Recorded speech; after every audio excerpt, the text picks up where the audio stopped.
Joining me right now, George Tsilis, and we have a lot of story stocks, as I was saying, and one name that has really done incredibly well, and that is Alphabet Google, and we saw a price target hike too, right, George Tsilis? Yeah, good morning, Nicole.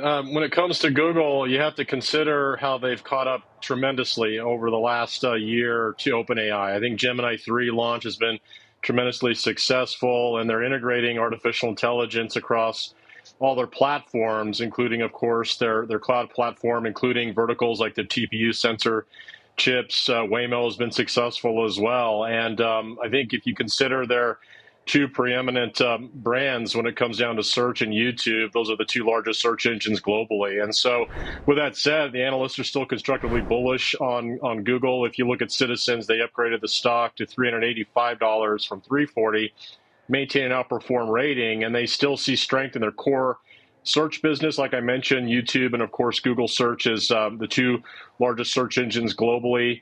They are updating, of course, the integration of cloud, which if you look at their last quarter results, cloud grew 30% year over year. They're actually besting Amazon Web Services, which that name also grew 20% year over year. But again, integrating artificial intelligence within their ecosystem has been quite successful. And from a programmatic standpoint, if you just look at what Gemini is doing, they've actually, for many cases or many examples, are better than OpenAI in many regards. All right. Well, 312 today, incredible time, and so many of these names did hit records, and it was an outperformer in those Mag 7. Not all the Mag 7 names did well in the fourth quarter. Let's talk about Nike. Right. I mean, we heard about some insider buying and some top people buying recently, and now some more.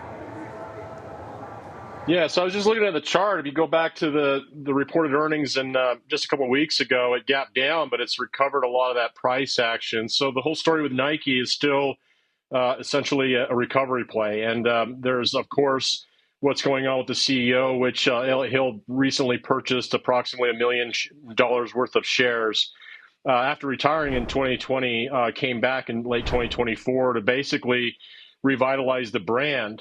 There's a lot of imbalances going on with Nike. If you look at the 5-year chart, down 57%, 1 year down 18%. It's pretty remarkable that this name has not performed at all very well with this market move to the upside. But nonetheless, if you look at some of the challenges that Nike has faced, the direct-to-consumer model really hasn't manifested into the expectations a lot had hoped for.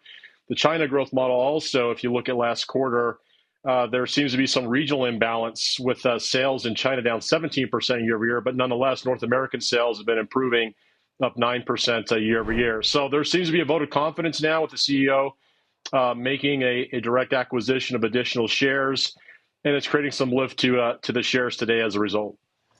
Yeah, and that comes on the heels of Tim Cook, who bought some Nike shares recently as well. So definitely it must be the talk of the town at the big cocktail parties. Let's talk about Hyatt.